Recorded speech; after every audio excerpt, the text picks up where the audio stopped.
Selama beberapa tahun terakhir, berbagai kasus guru dilaporkan orang tua murid semakin marak terjadi. Salah satu alasannya, orang tua tidak terima ketika anak mereka didisiplinkan dengan sedikit keras oleh guru di sekolah. Muncul beberapa kasus yang menghadapkan guru dengan hukum atau bahkan dengan kekerasan. Tahun 2016, seorang guru SMK Negeri 2 Makassar bernama Dahrul dipukul oleh orang tua muridnya di dalam lingkungan sekolah. Orang tua siswa kelas 2 jurusan gambar ini meninju korban di bagian hidung dan pelipis saat proses belajar mengajar sedang berlangsung. Kasus yang terjadi pada 10 Agustus 2016 ini sempat viral di media sosial.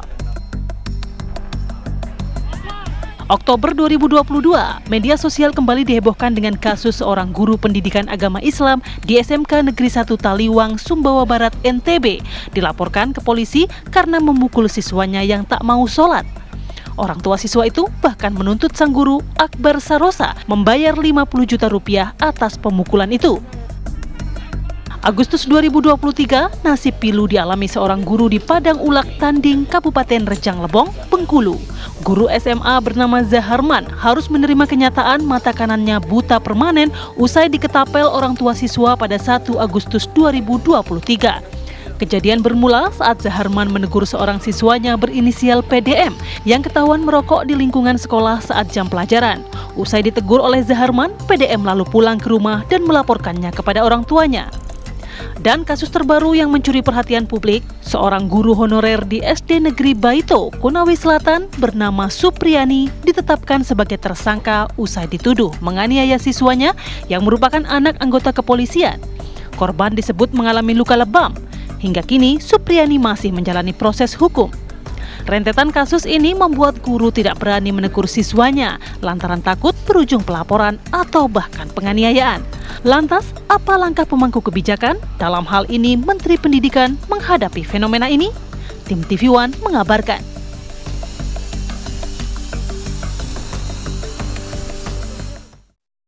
Ya, dunia pendidikan Indonesia kembali tercoreng. Kali ini kekerasan tidak melibatkan anak didik, dalam arti korbannya bukan anak didik, tetapi justru kriminalisasi dari guru yang terjadi saat ini. Beberapa kasus yang tadi sudah diangkat di paket yang sebelumnya kita sajikan, apakah ini menandakan ada fenomena aneh dan harus ada penanganan khusus terkait kekerasan di dalam dunia pendidikan. Kita hadirkan beberapa narasumber yang sudah hadir pada pagi hari ini. Sudah ada Ibu Hetifah Saifudian, Ketua Komisi 10 DPR RI. Selamat pagi Ibu Hetifah. Selamat pagi. Pagi. Kemudian juga ada Pak Satriwan Salim, Koordinator Nasional Perhimpunan Pendidikan dan Guru. Selamat pagi Pak Satriwan. Selamat pagi. Dan kita juga sudah bergabung bersama Ibu Supriani selaku guru honorer. Ya. Selamat pagi, Assalamualaikum Ibu Supriani. Assalamualaikum Ibu Supriani. Halo. Iya. Baik, Ibu Supriani sudah bisa mendengar suara kami, Bu? Iya, Ibu Supriani, selamat pagi. Bisa. Baik. Terima Bisa. kasih banyak waktunya Ibu. Sebelumnya kami turut prihatin atas kasus yang melanda Ibu Supriani. Saat ini boleh diinformasikan kepada kita progresnya seperti apa, karena ini nampaknya cukup pelik begitu ya, sedang menjalani proses hukuman. Belum lagi kita juga mendengar ada permintaan uang dari keluarga korban dan lain sebagainya. Mungkin boleh dijelaskan.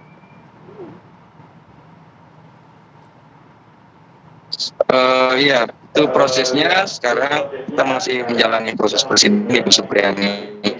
Sidang ke hari ini keempat ya, masih pemeriksaan saksi-saksi dari pihak jaksa penuntut umum. Setelah itu nanti dari saksi-saksi dari pihak Ibu Supriani selaku terdakwa. Ya, dari sidang yang sudah berjalan, kemudian dari saksi-saksi, seperti apa keterangan-keterangan yang disampaikan, Mas Andre? Ya, kalau dari persidangan yang kita sudah lalui, kebetulan kemarin telah diperiksa saksi anak ya, saksi anak, dan di situ ada anak korban dan anak saksi ada 3 orang. Nah, sejauh ini kita lihat bahwa keterangan anak ini yang katanya melihat langsung ini memang dari awal kita sudah menyaksikan bahwa anak ini bisa dijadikan pedoman untuk menuduh Ibu Supriani. Karena apa? Apa yang disampaikan oleh anak-anak ini di kepolisian yang termuat dalam BAP ternyata itu berbeda keterangannya pada saat kami periksa di persidangan ya. Baik itu misalnya waktu kejadian, jam kejadian, terus bagaimana itu terjadi. Itu banyak sekali memang kejanggalan-kejanggalan, termasuk kenapa tiba-tiba Ibu Supriani misalnya datang memukul, itu bahkan tidak dijelaskan katanya. Jadi termasuk anak itu dipukul, dia tidak teriak, tidak ada reaksi. Setelah dipukul dia masih menulis. Nah, ini kan kejanggalan-kejanggalan sebenarnya yang memang dari awal kami sudah duga bahwa ini dimainkan di tingkat kepolisian. Keterangan-keterangan anak ini bahkan kalau kita lihat BAP itu serentak semuanya, atau seperti copy paste antara keterangan yang anak yang satu sama anak yang lain, seperti itu. Ya, kalau untuk korban sendiri kabarnya ada luka yang terlihat begitu ya? Iya, kalau itu luka juga kami sudah konfirmasi kemarin, dan memang foto-fotonya kan sudah banyak beredar. Nah, kalau dari keterangan anak ini kan katanya dipukul pakai sapu 1 kali, itu pun dipukul tidak keras. Nah, kemudian kita melihat lukanya, itu lukanya banyak sekali, ada beberapa titik luka yang tidak beraturan, termasuk ada luka yang bengkak dan berair. Nah, itu yang aneh. Nanti kami akan meminta untuk ahli forensik untuk menjelaskan lebih lanjut apakah memang mungkin seperti itu, bahwa ada pemukulan 1 kali yang tidak terlalu keras menimbulkan luka yang banyak seperti itu. Tapi pada saat kejadian, menurut informasi yang disampaikan oleh Ibu Supriyani, artinya pemukulan itu dilakukan di mana dan apa peristiwa itu, kejadiannya bagaimana? Iya, kalau dari Ibu Supriyani termasuk dari gurunya yang wali kelas 1. Ibu Supriyani ini kan guru kelas 1B kan. Kalau untuk wali kelas guru 1A itu Ibu Lilis. Nah, itu jelas keterangan mereka bahwa memang tidak ada kejadian itu. Tidak pernah ada kejadian pemukulan atau penganiayaan di tanggal 24 itu. Itu terkonfirmasi bukan cuma keterangan Ibu Supriyani, tapi Ibu Lilis yang merupakan wali kelas 1A itu dari jam 7 pagi sampai jam 10 pagi sampai pulang dengan anak-anak kelas 1A itu nggak ada kejadian seperti itu. Jadi cuma mendasarkan keterangan 3 anak tadi ini yang menurut kami yang kami sudah bahas tadi. Oke, tapi Ibu Supriyani ini memang mengajar dari sang anak ya? Kan walaupun wali kelas B, sang anak di kelas 1A, tapi tetap mengajar anak tersebut ya Pak ya? Enggak. Ibu Supriyani tidak mengajar, karena Ibu Supriyani mengajar di 1B. Oh, oke. Ada gurunya kelas 1A, Ibu Lilis. Pernah berinteraksi?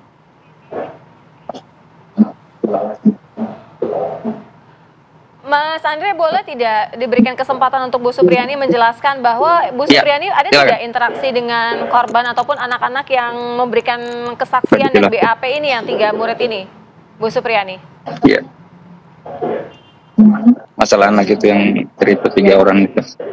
Ya, untuk 3 orang saksi yang kemarin sudah diperiksa itu semua keterangannya tidak sesuai dengan apa yang ada di sekolah, dan pada saat tanggal 24 hari Rabu itu tidak ada kejadian apapun di sekolah itu, dan saya itu mengajar di kelas 1B sedangkan korban ada di kelas 1A, dan itu pun ada gurunya sendiri, Ibu Lilis Herlina Dewi.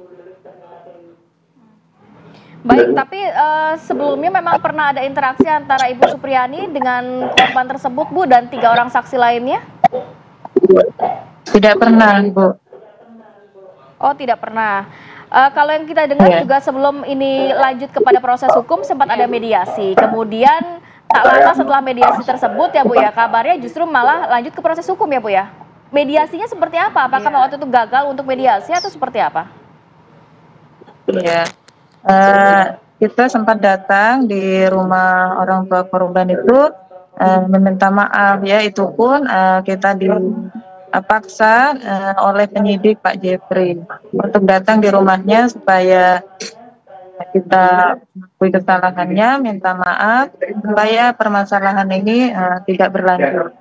Tapi setelah kita datang di rumahnya tidak diterima permintaan maaf itu. Apa yang diutarakan Bu Supriyani ketika tidak menerima permintaan maaf?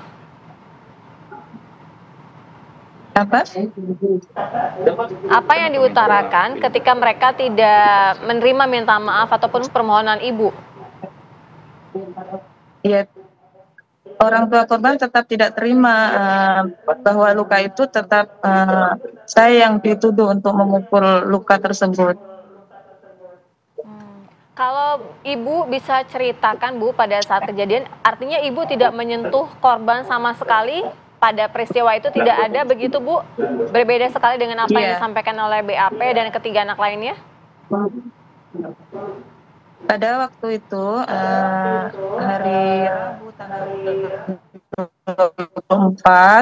2024 itu mulai pagi jam 7 itu saya sudah datang di sekolah dan sampai jam 10 anak-anak pulang itu saya ada di kelas saya itu 1B. Dan jam 10 itu anak-anak sudah tidak ada di sekolah, Bu. Baik. Ibu Supriyani, benarkah adanya permintaan uang nominal 20-50 juta dari keluarga korban ini, Bu, kepada Ibu agar masalahnya selesai secara damai? Iya, yang pertama itu permintaan uang 2 juta ya. 2 juta itu Pak Kapolsek datang langsung di rumahnya kepala desa karena katanya minta uang 2 juta supaya saya tidak ditahan. Terus yang kedua ada 50. ya 50 juta itu penyidik sendiri yang menyampaikan ke pihak kami karena orang tua korban tidak bisa atur damai, kita disuruh siapkan uang sebesar 50 juta. Yang 15 juta. Itu disampaikan tidak juga di dalam persidangan begitu Bu? Ya. Itu sudah disampaikan tidak di dalam persidangan juga? Nanti. Iya, nanti. Oke, akan disampaikan berarti ya. Baik, saya mau bergeser ke Ibu Hetifah. Ibu Hetifah sudah cukup banyak kita mendapatkan informasi dari Ibu Supriyani. Kita mengedepankan asas praduga tidak bersalah begitu ya. Tadi juga dikatakan saya tidak terlibat. Kemudian selain tidak terlibat sudah ada upaya damai juga. Selain itu juga ternyata ada permintaan uang. Sejumlah uang 2 juta, 50 juta dan lain sebagainya kepada seorang guru honorer dari Komisi 10 DPR RI. Sudahkah ada langkah lebih lanjutnya? Iya, jadi kami di Komisi 10 langsung ya menghadap kepada pimpinan DPR RI. Karena menurut kami ini bukan semata-mata kasus yang terkait dengan guru. Walaupun memang terkait dengan Ibu Supriyani dengan status sebagai guru honorer, kemudian juga bagaimana kita ingin memberikan satu lingkungan yang aman bagi guru. Kita punya undang-undang guru dan dosen yang harus ditegakkan, tapi ini sudah terkait juga dengan aspek hukum ya. Jadi kami menyampaikan kepada pimpinan DPR yang kebetulan juga berada di Komisi 3 agar ini menjadi perhatian bukan hanya Komisi Pendidikan semata-mata tapi juga Komisi 3. Kalau bisa memang segera ya panggil Kapolda, kemudian melakukan investigasi, berikan sanksi yang tegas ya kepada orang-orang yang melakukan satu tindak kriminalisasi yang kebetulan sekarang korbannya ini adalah seorang guru. Dan tentu saja ini akan memberikan satu dampak jangka panjang yang sangat tidak bagus ya kepada iklim pendidikan kita ya. Bayangkan kalau guru-guru lain melihat kasus ini, kemudian mereka terdemotivasi, kemudian akhirnya tidak acuh atau cuek ya kepada usaha kepada untuk membuat ya atau mendidik karakter dan juga mendisiplinkan anak ya. Kita memiliki sebetulnya Mbak satu undang-undang yang bagus sekali sudah disusun dari mulai tahun 2005 ya nomor 14 tentang guru dan dosen. Dan saya bisa bacakan di dalam pasal-pasalnya itu sebetulnya secara tegas mengatur bahwa bukan hanya pemerintah tapi juga masyarakat, organisasi profesi, satuan pendidikan wajib memberikan pelindungan kepada guru-guru ya baik itu profesi maupun keselamatan kerja dan juga yang paling penting lagi di pasal 39 ayat 3 ini adalah pelindungan hukum. Nah ini pelindungan hukum ini terhadap tindak kekerasan, ancaman, perlakuan diskriminatif, intimidatif, dan perlakuan tidak adil dari pihak peserta didik. Bisa juga kan seorang anak murid kepada gurunya melakukan satu tindakan kekerasan, tapi juga dari orang tua peserta didik, ini yang sempat dari ya, Bu, ya? masyarakat dan bisa birokrasi. Jadi kalau ada seorang aparat ya birokrasi itu bisa ada di berbagai instansi yang melakukan satu proses tadi kriminalisasi dan juga pihak-pihak lain ya. Menurut saya ini bisa kita gunakan pasal ini. Kalau sebelumnya kan kita biasanya hanya fokus kepada peserta didik ya, dan apa yang digunakan itu undang-undang pelindungan anak. Nah, dan sudah ada kasus guru-guru yang memang terkena jika dia terbukti di dalam proses profesionalnya melakukan tindakan kekerasan kepada siswa atau peserta didik, dia bisa dipenjara ya, dan ada kasus-kasus sudah terjadi.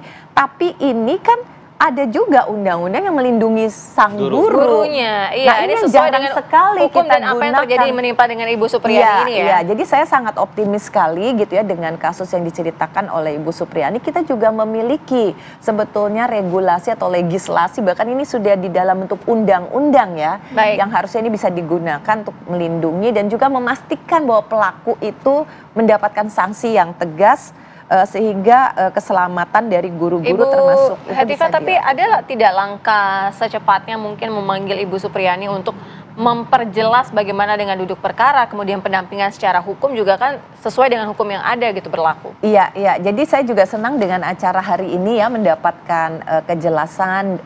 Tadinya kita juga berharap ya dengan banyaknya dukungan, ini seharusnya sudah bisa segera diselesaikan ya. Tetapi ternyata masih berproses ya, dan masih ada proses sidang dan sebagainya. Kami yang rencananya akan berkunjung ke lokasi untuk menginvestigasi secara langsung dalam bentuk kunjungan spesifik, teman-teman dari anggota Komisi 10 untuk bertemu dengan beliau dan juga tim di sana. Oke, nanti saya mau ke Pak Satriwan. Kalau melihat ini kan tadi tidak hanya satu kasus dari Ibu Supriyani, tapi juga ternyata ada yang mata gurunya diketapel oleh orang tua, kemudian ditonjok dan lain sebagainya. Ini kan miris sekali ya. Nanti catatan Anda seperti apa kita akan sambung lagi di segmen berikutnya. Tetap bersama kami di Apa Kabar Indonesia Pagi.